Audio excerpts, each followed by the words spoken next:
Se você já foi para a Argentina, para o Uruguai ou para o Paraguai, você deve saber que não precisa de passaporte para entrar lá. Ou que a sua carteira de motorista também vale. E sim, isso é graças ao Mercosul.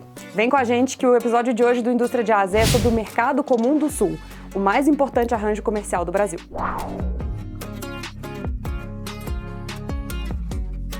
O Mercosul foi criado em 1991 e é formado pelo Brasil, pela Argentina, Paraguai e Uruguai. A Venezuela também faz parte, mas está suspensa desde 2017 por causa da ruptura democrática. Já a Bolívia está no processo de entrar para esse time. Pausa para uma fofoca diplomática que a gente adora. O Paraguai também já foi suspenso depois que rolou o impeachment relâmpago do então presidente Fernando Lugo em 2012. Foi bem aí que o bloco aprovou a entrada da Venezuela, na época governada por Hugo Chávez. Tá, agora vamos lá. Primeiro, para que serve o Mercosul? O bloco econômico foi criado principalmente para aumentar a integração regional. Aqui tem dois fatores essenciais: facilitar a circulação de mercadoria entre os países do bloco, então aqui é incentivar o comércio entre esses países, e também adotar uma tarifa de importação comum para os produtos que os integrantes do Mercosul compram do resto do mundo.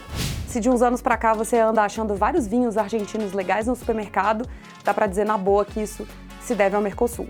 Aliás, gente, o pão francês nosso de cada dia também está garantido por conta do comércio com os hermanos. O Brasil sozinho não consegue produzir todo o trigo que consome, então a gente importa boa parte da Argentina e do Uruguai. Tá, mas como o Mercosul funciona? Antes, vale explicar que existem diferentes tipos de blocos econômicos: zonas de livre comércio, União Aduaneira, Mercado Comum e União Econômica e Monetária.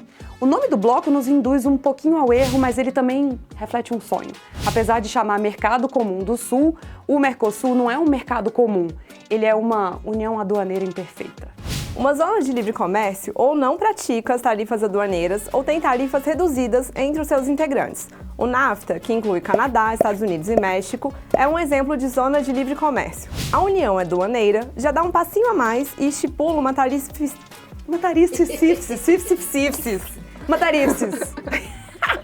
Uma tarifes é maravilhoso.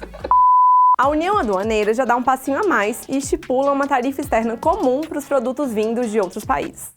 Depois vem o Mercado Comum, que estabelece ainda a livre circulação de pessoas e de capital, assim como a busca por um alinhamento maior nas políticas econômicas de cada país. O objetivo é que um dia o Mercosul funcione como um mercado comum. O estágio mais avançado, vamos dizer, de integração é o que acontece na União Europeia e, por enquanto, só lá. Os 27 países usam uma moeda comum, que é o euro, e compartilham a política monetária com metas unificadas e reguladas por um banco central só. Se você se pergunta se um dia o Mercosul vai ter uma moeda só, a resposta é: pode até ser, mas isso está bem longe. Uma ideia discutida é a criação de uma moeda comum, que no começo seria usada só para o comércio entre o Brasil e a Argentina. Depois ela poderia ser usada também por outros países. Essa proposta não implicaria no fim do real ou do peso argentino.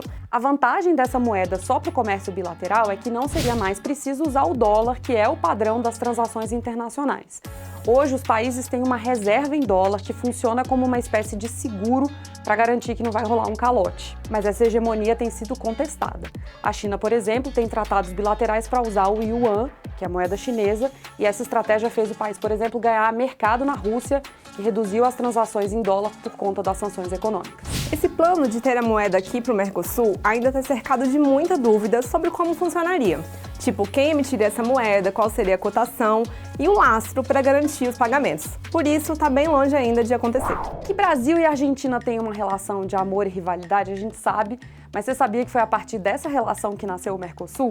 As duas maiores economias do bloco já tiveram em lados opostos e aliados durante conflitos sul-americanos, mas com o fim das ditaduras militares e o boom da globalização, essa relação entre Brasil e Argentina ficou mais forte. Em 1986 veio o Programa de Integração e Cooperação Econômica. 2 anos depois, vem o Tratado de Integração, Cooperação e Desenvolvimento, que foi a origem do Mercosul.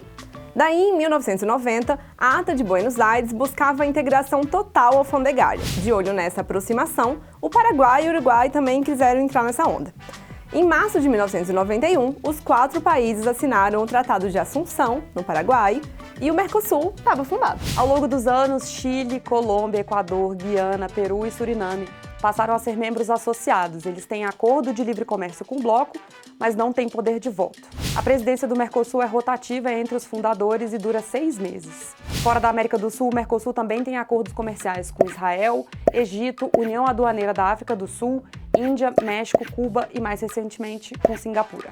E a gente pode dizer que o Mercosul deu certo? Vamos ver. Especialmente na década de 1990, houve um impulso de comércio dentro do bloco. Até 98, antes da desvalorização do real e da crise argentina, as exportações intra-bloco cresceram 273%. Em mais de 30 anos, o comércio saltou de 4,5 bilhões de dólares para 46 bilhões de dólares por ano entre os 4 países. Por bastante tempo, o Mercosul acompanhou o ritmo do mundo todo. De 91 até 2008, as exportações do bloco cresceram no mesmo ritmo do comércio global. Mas aí, de 2012 até 2022, essa taxa perdeu fôlego. Vários fatores ajudam a explicar essa desaceleração, desde crises econômicas até o crescimento da presença da China na região. Mas a gente vai falar sobre o futuro do bloco já já. Hoje, o Mercosul é o 4º principal destino das exportações brasileiras, atrás da China, dos Estados Unidos e da União Europeia. Cada R$1 bilhão exportado pelo Brasil para os países do bloco resulta em 3,7 bilhões de reais na produção nacional, mais de 550 milhões na massa salarial e quase 25 mil empregos.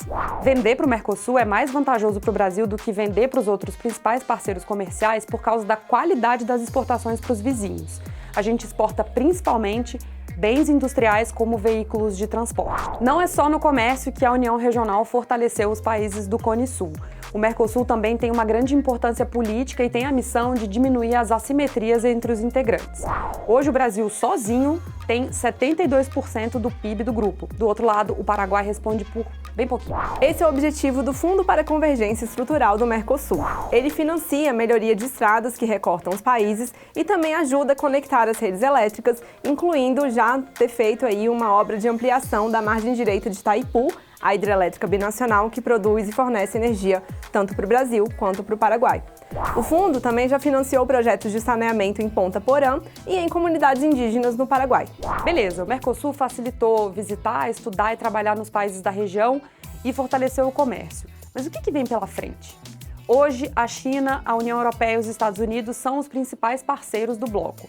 Os itens comprados por eles são soja, petróleo e minerais. Com a União Europeia, o bloco tem uma relação antiga e um acordo que espera há anos para sair do papel.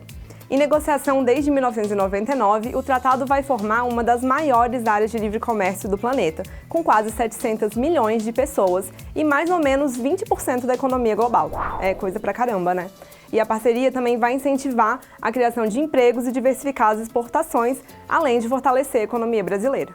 Quando o acordo estiver valendo, o imposto de importação vai ser eliminado para mais de 90% dos bens comercializados entre os países dos dois blocos, barateando o custo de insumos para as empresas brasileiras.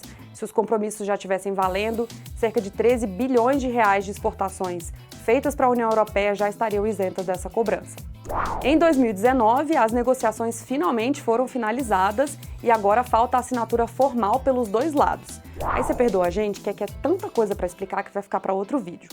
Todos os países envolvidos têm que ratificar o acordo para ele entrar em vigor. Ufa, foi bastante informação aqui, mas isso diz muito da importância do Mercosul para o Brasil. Então não deixe de curtir, deixar seu comentário, a gente lê todos, tá? E se inscreve no canal. Até a próxima. Cada vez mais parceiras para eu não ter que fazer essa parte. Tchau.